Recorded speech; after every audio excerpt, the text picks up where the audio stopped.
আজকে উলেমা মাশায়েখদের আজকে এই সবার সম্মানিত সভাপতি হযরত মাওলানা আব্দুর রউফ খান সাহেব, উপস্থিত আমার শ্রদ্ধেয় নেতৃবৃন্দ, সুধীমণ্ডলী, আসসালামু আলাইকুম।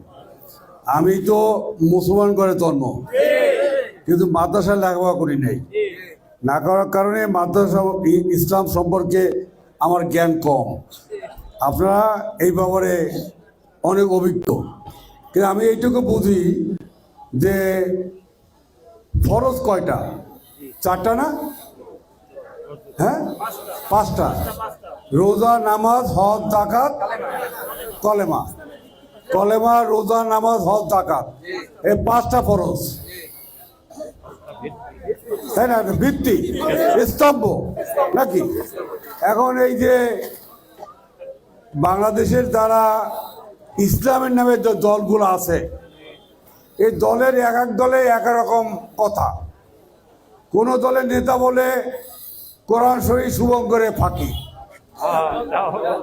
কোন দল বলে নাউজুবিল্লাহ বলে নাউজুবিল্লাহ, কোন দল বলেন যে দাঁড়িপাল্লায় ভোট দিলেই জান্নাত দেওয়া যাবে।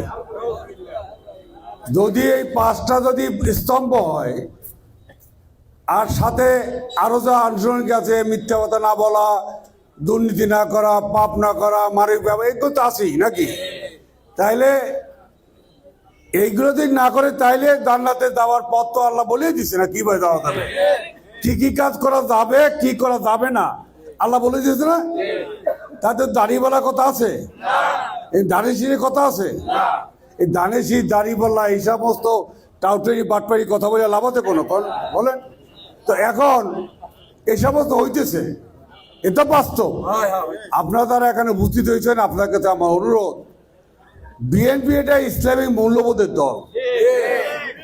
হেফাজত যখন রাস্তায় বসে গেছিল, খালেদা জিয়া কিন্তু একমাত্র এই হেফাজতের বাতের পক্ষে ছিল নাকি? সবাইকে এখানে যোগদানের কথা বলছিল আমাদেরকে নাকি?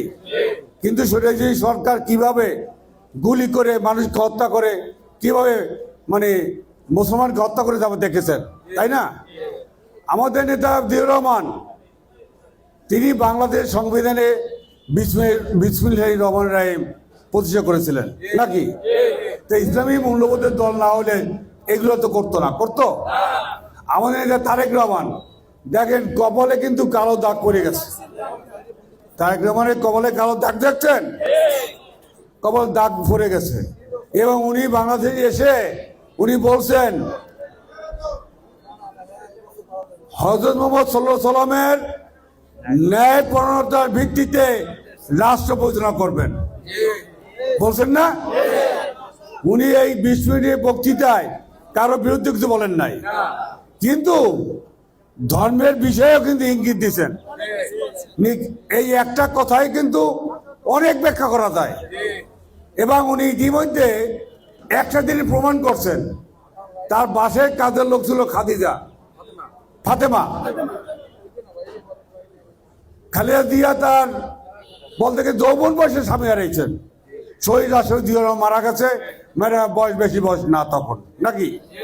এরপরে দুই সন্তান, এক সন্তান হারাইলেন বিএনপি অভিযোগে বন্দী অবস্থায়, আর এক সন্তান দেশের বাইরে, তার কেউ ছিল না। এই ফাতেমা তার দেখভাল করতেন।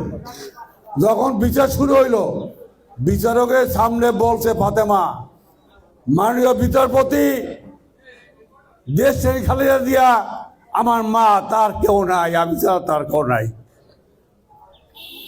আমি তার সাথে জেলে থাকতে চাই, জেলখানায় তার দেখভাল করার লোক নাই।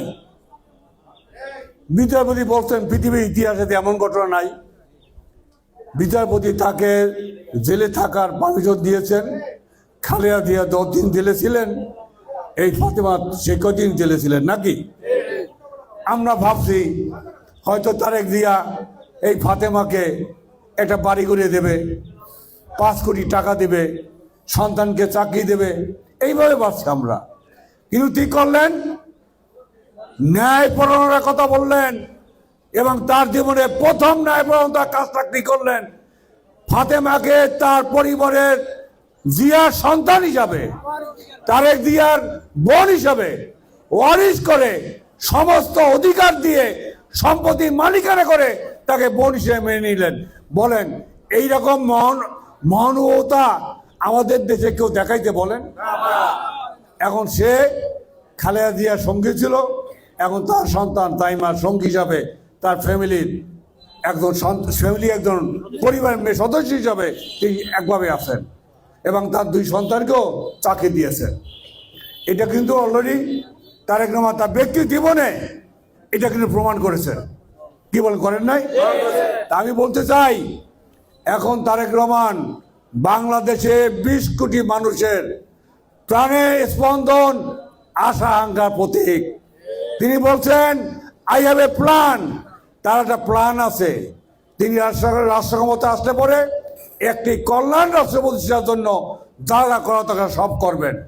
তিনি কিন্তু ঘোষণা দিয়েছেন বাংলাদেশে ইমাম মুয়াজ্জিমের কোনো বেতন নাই, আছে বলেন? তিনি প্রথম বলছেন যে দল ক্ষমতা আসলে ইমাম মুয়াজ্জিমরা তাকে সম্মানিত ভাতা দেওয়া হবে, বলেন নাই? তো আমি এই বিষয়ে আলোচনা অনেক কিছু আছে, আলোচনা করবে। মুক্তিযোদ্ধারা বসে আছে, অনেকে মানে রাগে ফুলতেছে, ঠিক আছে। আর এক রকম সেটা হইলো আমরা 3 বছর ভোট দিতে পারি নাই, নাকি? ভোটের সংস্কৃতি মানুষ ভুলে গেছে। তারপরে আওয়ামী লীগ একটা দল, তারা ইলেকশন আসে নাই, তো সে কারণে কিছু লোকের তো মন খারাপ আছে না? এই মন খারাপ নিয়ে অনেকে ঘরে বই থাকবে, ভোট দিতে যাবে না, আছে না?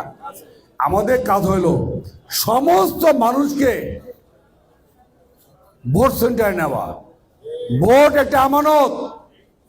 আপনি যদি আমানত ব্যবহার না করে, ভোট না দিয়ে যদি একটা খারাপ লোক পাস করে যায়, তাহলে এটাও তো আল্লাহর কাছে দায়বদ্ধ থাকবেন, নাকি? আপনার ইমানই দায়িত্ব হলো আপনারা ভোট সেন্টারে আসেন এবং চিন্তা ভাবনা করে নির্ভয়ে নির্বিঘ্নে আপনার ইচ্ছা মতো যাকে আপনার ভালো লাগে তাকে একটা ভোট দেন, কিন্তু আপনারা ভোট সেন্টারে আসবেন। আপনাকে অনুরোধ, এই যে বিভিন্ন ইসলামের নামে দল, তারা আপনার ঘরের মহিলাদের, আপনারা বাসায় একটু তাই আজকে খবর নেবেন, আপনাদের ভাবি বা সদা মেহমান মানুষ, একটু আতিথ্যতা আছে, একটু আপনারা গ্রহণ করবেন, ভুল ত্রুটি মার্জনা করবেন। সবাইকে ধন্যবাদ। আসসালামু আলাইকুম।